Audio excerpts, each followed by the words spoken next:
apakah Paulus menikah? Halo guys, bertemu lagi dengan satu speaker. Kami akan mengajak Anda mengupas sebuah topik yang sedang hot saat ini, yaitu apakah Paulus menikah? Topik ini menjadi panas ketika Ahok mewacanakan hal ini di dalam sebuah live streaming bersama Kick Andy. Maka saya merasa perlu untuk menjawab dan meluruskan hal ini. Lantas bagaimanakah sebenarnya jawaban Alkitab mengenai hal ini? Apakah benar Paulus menikah? Kita akan menjawab sebentar lagi, dan sebelum saya himbau jangan lupa klik subscribe dan lonceng notifikasinya, serta share juga video ini kepada yang lain untuk bisa menambahkan pengetahuan Alkitab yang benar. Tonton sampai habis.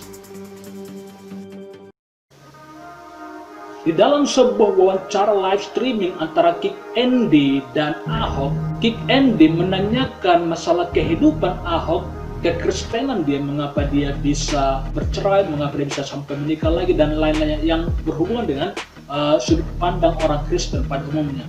Lalu Ahok menjawab bahwa dia adalah seorang ortodoks dan dia juga menolak perceraian sebagaimana orang Kristen pada umumnya.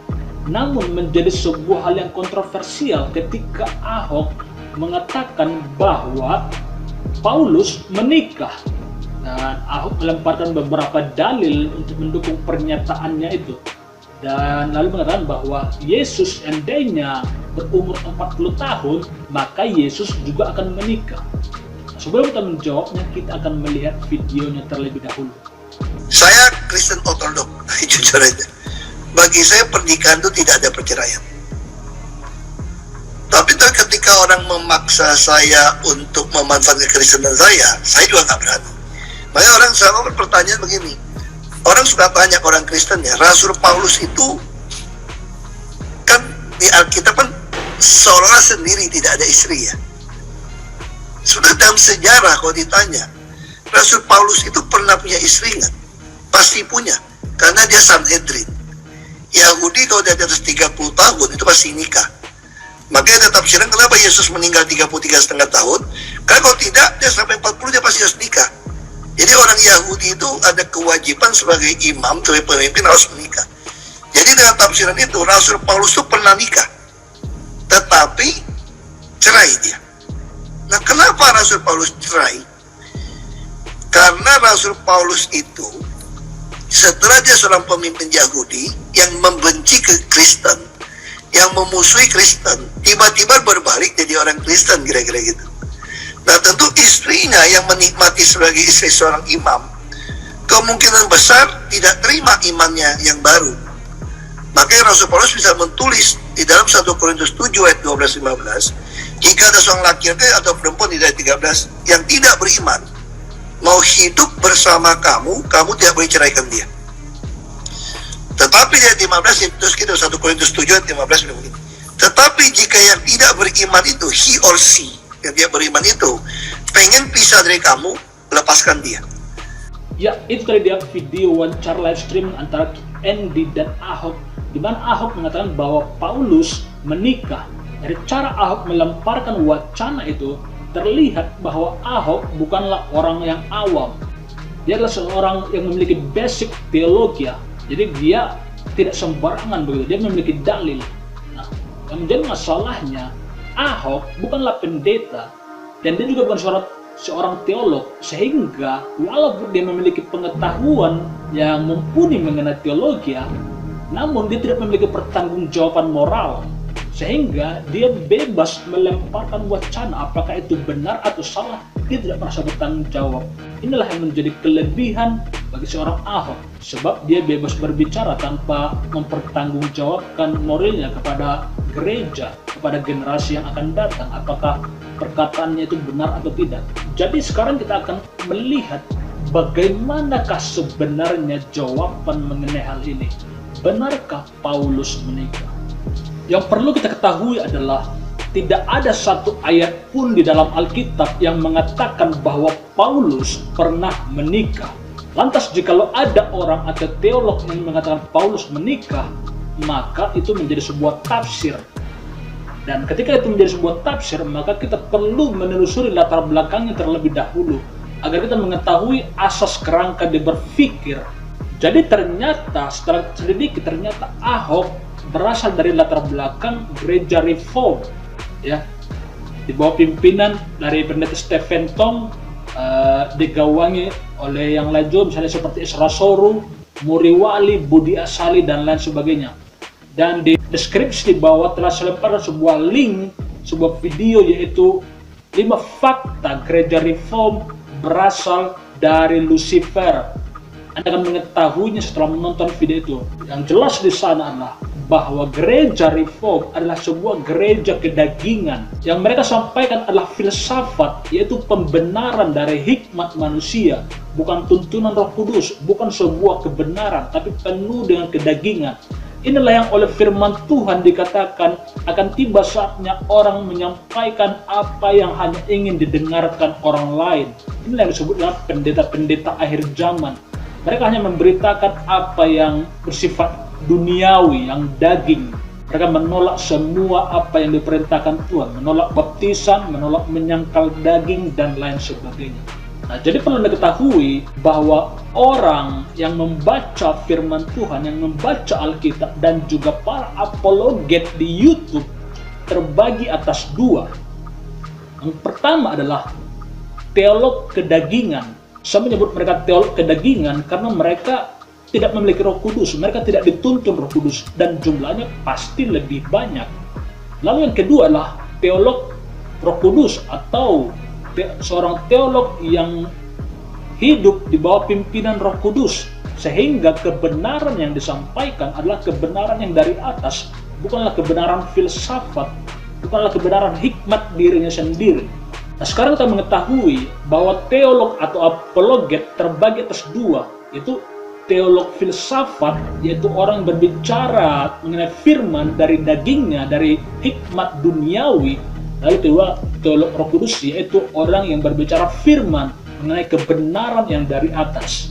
Nah, Anda pasti sudah tahu dari mana kubu teolog kedagingan dan mana teolog Roh Kudus. Anda pasti sudah tahu. Jadi Ahok dan gereja Reformnya adalah fix dari penganut teolog kedagingan. So, apa yang mereka sampaikan, apa yang mereka baca, semuanya menjadi bersifat duniawi, menjadi bersifat kedagingan. Di sini saya perlu sampaikan bahwa saya mendukung Ahok untuk menikah lagi. Itu telah saya sampaikan kepada para teman-teman hamba Tuhan sejak lama. Walaupun mereka tidak setuju dengan saya, namun itu adalah kebenaran, itulah kata firman Tuhan. Dan sebagai truth speaker, saya hanya menyampaikan apa yang benar. Sebab firman Tuhan mengatakan adalah lebih baik bagi orang-orang yang telah broken home untuk menikah lagi daripada dia terbakar hawa nafsunya.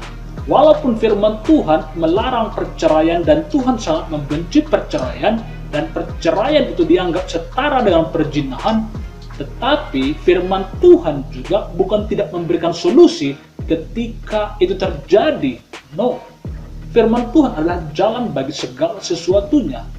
Firman Tuhan juga memberikan jawaban jika sebuah keluarga telah broken home, apa yang harus dilakukan. Paulus mengatakan adalah lebih baik bagi semua orang untuk tinggal dalam keadaan sebagaimana mereka ada saat itu. Agar apa? Agar mereka bisa fokus melayani Tuhan. Tapi Paulus menasihatkan, tetapi jikalau engkau tidak mampu menahan hawa nafsumu dan engkau bisa terbakar hawa nafsumu, maka aku menasihatkan lebih baik kamu menikah lagi. Jadi ada jalan keluar yang diberikan oleh firman Tuhan. Namun menjadi sesuatu yang menyedihkan jikalau untuk mendapatkan pembenaran, Ahok justru memfitnah Paulus. Rasul Paulus itu pernah nikah, tetapi cerai dia. Saya merasa sedih ketika orang mengatakan bahwa Paulus menikah karena dia memberikan jalan bagi orang-orang yang broken home. Itu sangat menyedihkan sekali, men. Dimana ketika orang bermurah hati, memberikan kemurahan agar seseorang yang telah mengalami broken home bisa lepas dari permasalahannya, tetapi justru difitnah. Saya minta Abang tolong tanggapi pernyataan Ahok yang mengatakan bahwa Rasul Paulus pernah menikah dan bercerai. Itu gimana menurut Abang? Oke, ku tanggapi ya Ben ya. Tapi ku apa dulu ya. Kemarin kan sudah ku jelaskan apa dasar Ahok bicara. Begini kawan, ada tertulis di 1 Korintus 7. Maaf ya, saya tidak membela si Ahok, Saya tidak membela siapa-siapa ya kawan-kawan ya. Yang saya lakukan, saya hanya berbicara firman Tuhan itu sendiri ya kawan-kawan ya. Saya harap kalian jangan mengatakan saya membela siapa-siapa, tidak. Tetapi saya menjelaskan firman Tuhan itu sendiri kawan ya. Begini, 1 Korintus 7 kita baca mulai dari ayat 1 ya. Dan sekarang tentang hal-hal yang kamu tuliskan kepadaku adalah baik bagi laki-laki kalau ia tidak kawin. Nah, kan ini. Tetapi mengingat bahaya percabulan, baiklah setiap laki-laki mempunyai istri sendiri dan setiap perempuan mempunyai suami sendiri. Ini nasihat Paulus loh kepada orang banyak. Artinya Paulus menasihati tersebut menurut kita misalnya berarti dia sudah melakukan hal ini. Tidak mungkin orang menasihati orang lain berbuat ini sementara dia belum melakukannya. Aduh, sangat menyedihkan gitu. Itu sama seperti ketika Paulus menuliskan mengenai berkat melimpah. Banyak orang juga menjadi pendeta kemakmuran karena Paulus menuliskan mengenai berkat berkelimpahan.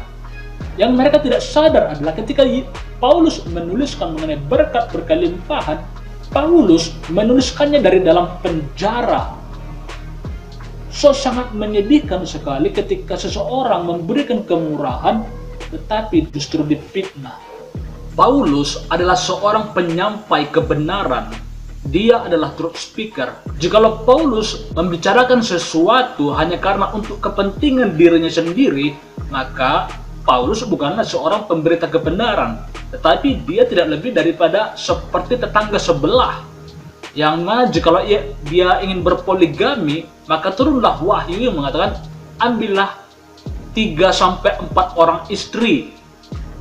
Lalu jikalau dia ingin menikahi menantunya, turun lagi wahyu. Tentu tidak seperti itu. Jelas itu sangat salah sekali. Nah, satu hal yang tidak akan bisa dimengerti oleh para teolog dan para apologet kedagingan adalah bahwa Alkitab selalu berbicara, selalu concern, selalu berorientasi mengenai kehidupan yang kudus, mengenai hidup di dalam roh. Nah, karena mereka tidak mengerti, jadi ketika Paulus memberikan nasihat, memberikan jalan keluar kepada orang-orang yang memiliki problem pernikahan, lantas mereka menjadi salah paham dan mengatakan berarti Paulus juga pernah menikah kalau begitu. Nah, jadi mereka tidak mengerti sama sekali poin dari apa yang dimaksudkan oleh Paulus. Lalu berikutnya kita baca di dalam 1 Korintus 7 ayat 1-2. 1 Korintus 7 ayat 1-2. Dan sekarang tentang hal-hal yang kamu tuliskan kepadaku adalah baik bagi laki-laki kalau ia tidak kawin. Tetapi mengingat bahaya percabulan, baiklah setiap laki-laki mempunyai istrinya sendiri dan setiap perempuan mempunyai suami sendiri. Nah, jadi apa yang dimaksudkan, poin terpenting dari Paulus adalah mengenai kekudusan. Adalah lebih baik jikalau seseorang itu tetap single. Jikalau dia tidak kawin, adalah lebih baik agar dia jangan pernah kawin. Jikalau dia adalah janda atau duda, maka lebih baik dia tetap tinggal seperti itu. Mengapa? Agar kekudusan mereka menjadi sempurna. Nah, agar mereka fokus melayani Tuhan. Sebab jikalau dia mempunyai suami, dan jikalau dia mempunyai istri, maka tentu konsentrasinya akan terbagi-bagi. Maka dia tidak akan menjadi fokus untuk melayani Tuhan. Dan itu bisa menyedot seluruh perhatiannya. Misalnya kita baca pada 1 Korintus 7 ayat 33, perhatikan. Orang yang beristri memusatkan perhatiannya pada perkara-perkara duniawi. Nah, bagaimana ia dapat menyenangkan istrinya? Dan dengan demikian perhatiannya terbagi-bagi. Perempuan yang tidak bersuami dan anak-anak gadis memusatkan perhatian mereka pada perkara Tuhan, supaya tubuh dan jiwa mereka kudus. Tetapi perempuan yang bersuami memusatkan perhatiannya pada perkara duniawi dan bagaimana ia dapat menyenangkan suaminya. Nah, dari sini kita bisa melihat dengan jelas bahwa yang dimaksud Paulus adalah mengenai kehidupan kerohanian yang kudus, hidup di dalam tuntunan roh. Maka alangkah sesatnya jikalau ada orang yang menafsirkan bahwa Paulus berarti pernah menikah dan pernah bercerai. Tentu tidak seperti itu sangat jauh dari kebenaran, sangat jauh daripada apa yang dimaksud oleh Paulus. Paulus maksudnya adalah mengenai kehidupan yang kudus. Adalah lebih baik jika dia tidak menikah, agar dia bisa menguduskan dirinya. Tetapi, jika dia tidak bisa menahan nafsunya, lebih baik dia menikah daripada dia terbakar hawa nafsunya. Kalau misalnya kita baca pada 1 Korintus 7 ayat 17, perhatikan, selanjutnya hendaklah tiap-tiap orang tetap hidup seperti yang telah ditentukan Tuhan baginya, dan dalam keadaan seperti waktu ia dipanggil Allah. Inilah ketetapan yang kuberikan kepada semua jemaat. Jadi hendaklah setiap orang hidup sebagaimana ketika ia dipanggil Allah. Jikalau dia dipanggil Allah dalam keadaan menikah, tetap dia mempertahankan pernikahannya. Jikalau dia dipanggil Tuhan dalam keadaan tidak menikah, lebih baik dia tidak pernah menikah. Jikalau dia bercerai, lebih baik dia tetap dalam keadaan seperti itu. Apa inti dari semua pernyataan Paulus ini? Yaitu supaya orang bisa fokus melayani Tuhan di dalam kekudusan. Itu bisa kita lihat di dalam 1 Korintus 7 ayat 35. Semuanya ini kukatakan untuk kepentingan kamu sendiri, bukan untuk menghalang-halangi kamu dalam kebebasan kamu, tetapi sebaliknya supaya kamu melakukan apa yang benar dan baik dan melayani Tuhan tanpa gangguan. Jadi tujuannya seseorang tetap hidup dalam keadaan sebagaimana dia dipanggil oleh Tuhan adalah agar dia bisa fokus melayani Tuhan tanpa gangguan. Nah, jadi perlu Anda ketahui mengapa Paulus bisa menjadi se-ekstrim itu. Perlu saya beritahu kepada Anda bahwa Paulus adalah seorang apokalips tulen. Ini yang banyak tidak diketahui oleh orang lain. Jadi, boleh dikatakan bahwa Paulus adalah bapak apokalips. Apa itu apokalips? Apokalips adalah orang-orang yang menantikan mengenai akhir zaman atau kiamat atau sesuatu yang berhubungan dengan eskatologis, akhir dari perjalanan eskatologis.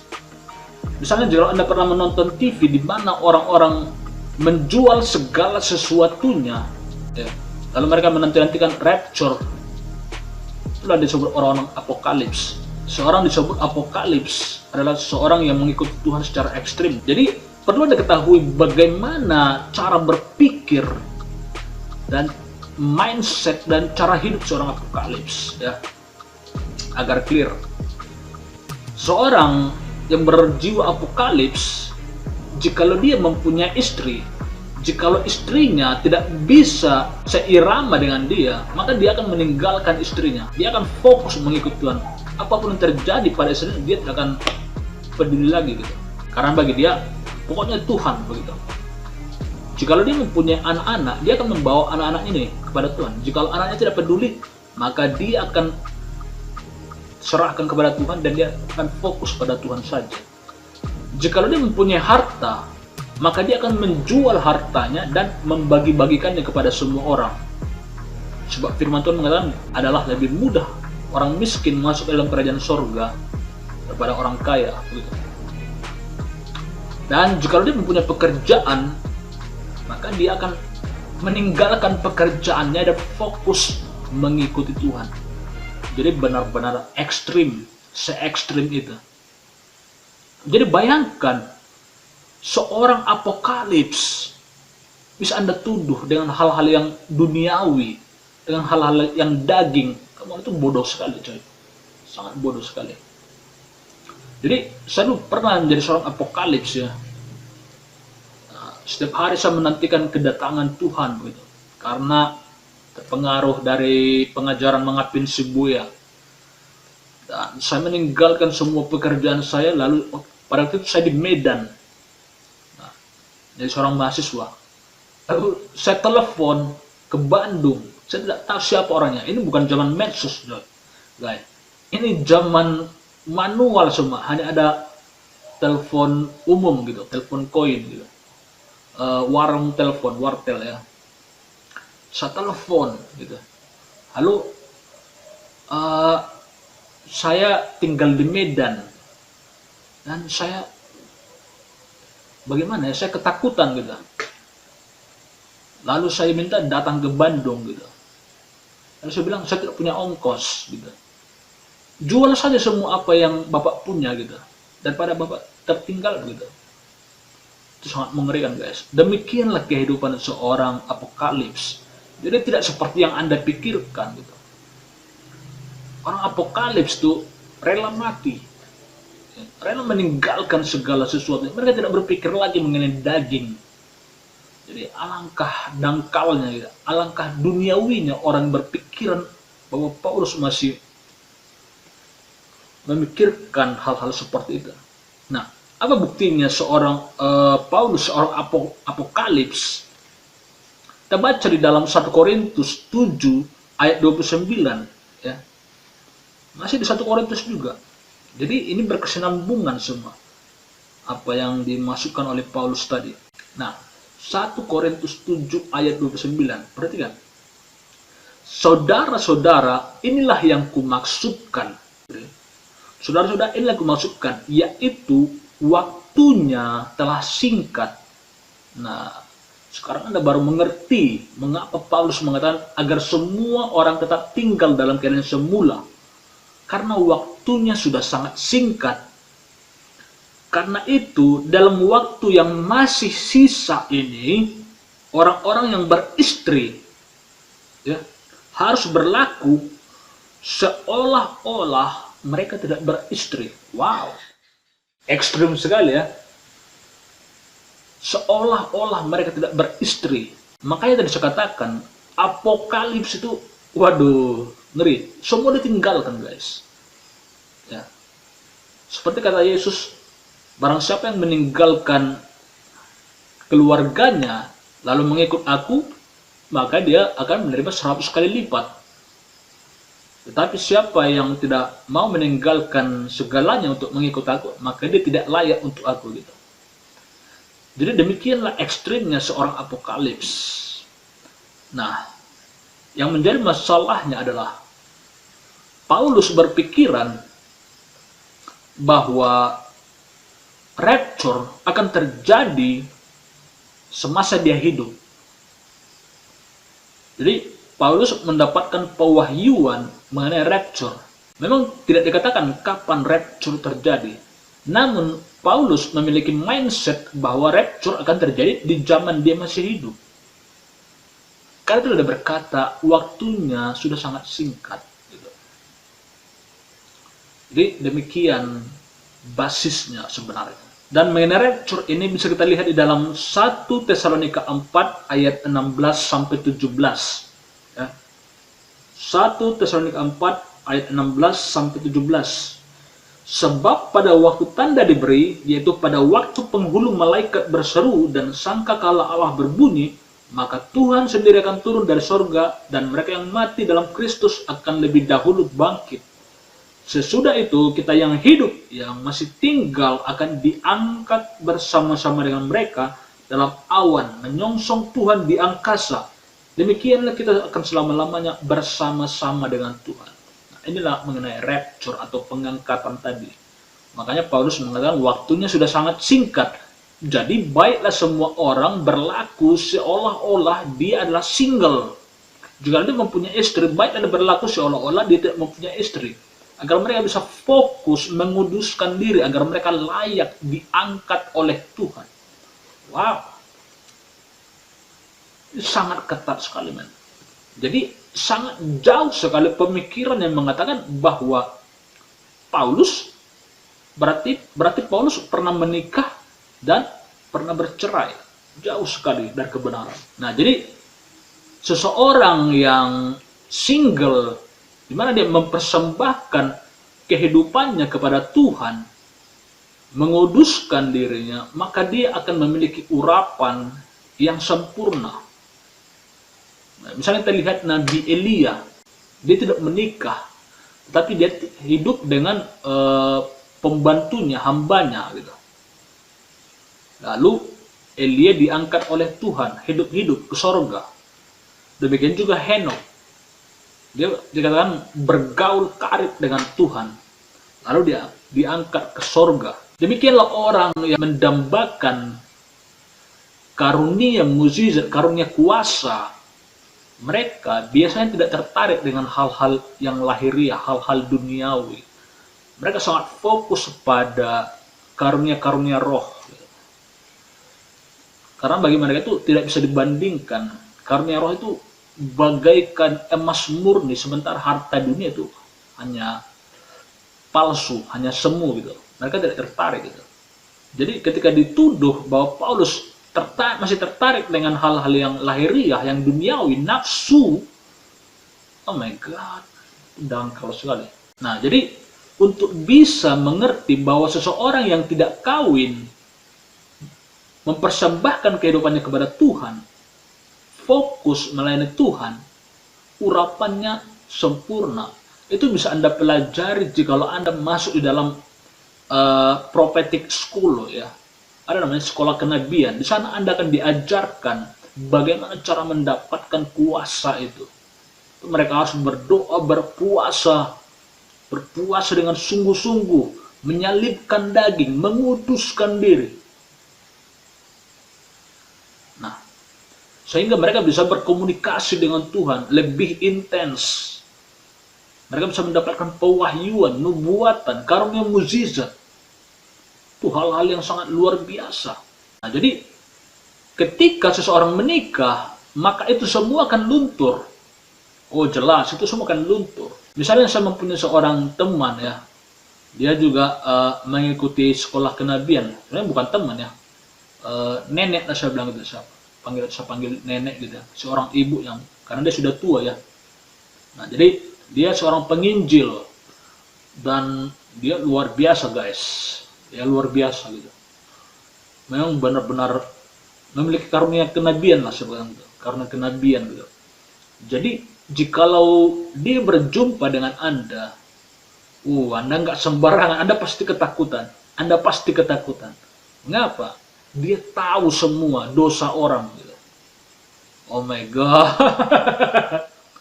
Itu sangat mengerikan guys. Nah, jadi misalnya saya berjumpa dengan dia, lalu dia berkata, kamu begini. Oh my god, tidak ada yang tersembunyi guys. Semua terbongkar, telanjang di hadapan dia.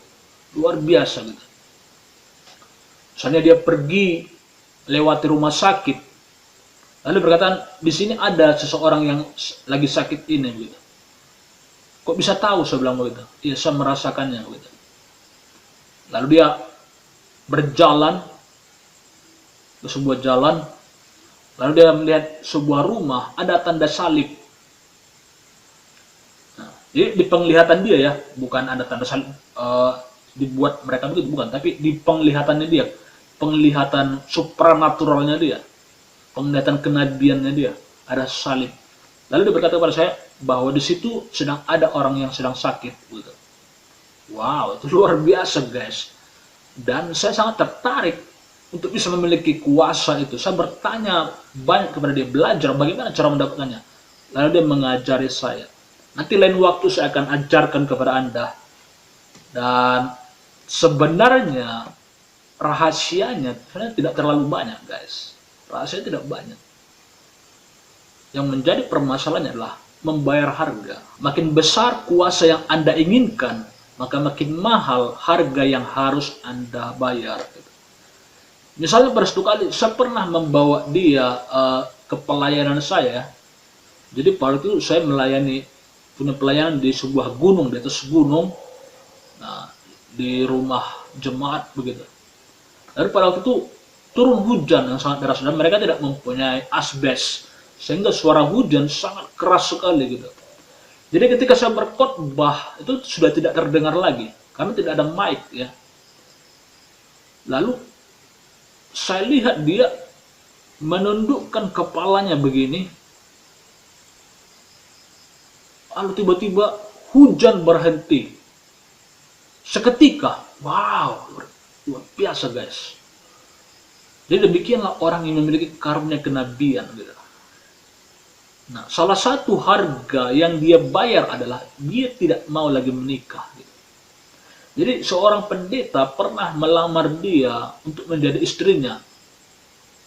Dan dia berkata, Tuhan mengatakan kepada saya agar fokus menguduskan diri saya agar saya bisa memiliki karunia yang sempurna gitu. Jadi dia tidak menikah, dia menguduskan dirinya tetap seperti keadaannya seperti itu, khusus bagi Tuhan. Nah, jadi demikianlah poin dari apa yang disampaikan oleh Paulus. Jadi sekarang terserah kepada Anda, guys. Makanya seperti yang saya katakan tadi, orang yang membaca Alkitab, ya, para YouTuber atau orang yang teolog lah sekarang atau apologet yang membaca Alkitab itu terbagi dua. Pertama, orang teolog filsafat atau teolog kedagingan, apologet kedagingan, apologet duniawi yang tidak mengerti firman sama sekali, namun mereka banyak berbicara mengenai firman. Tetapi semua yang mereka sampaikan adalah kedagingan. Ya. Lalu kedua adalah teolog yang hidup di dalam Roh Kudus, yang mengerti cara Roh Kudus bekerja, yang dituntun Roh Kudus, yang memberitakan kebenaran. Dan jumlahnya tidak banyak, hanya sedikit. Nah, sekarang terserah kepada Anda. Anda akan percaya kepada siapa? Teolog kedagingan atau seorang yang memiliki Roh Kudus, yang dituntun Roh Kudus. Nah, jadi seperti itu jawabannya, bahwa apa yang disampaikan Paulus adalah mengenai kehidupan kerohanian, mengenai kekudusan. Jadi apa yang dituduhkan oleh Ahok dan para apologet kedagingan itu sama sekali jauh daripada kebenaran. Jadi demikian guys, video kali ini. Apakah Paulus menikah? Jawabannya jelas tidak. Jauh sama sekali dari kebenaran firman. Jadi demikian video ini. Thank you for watching, dan jangan lupa klik subscribe dan lonceng notifikasinya, serta share juga video kepada yang lain agar bisa mendapatkan pengetahuan firman Tuhan yang benar. Thank you for watching. God bless you.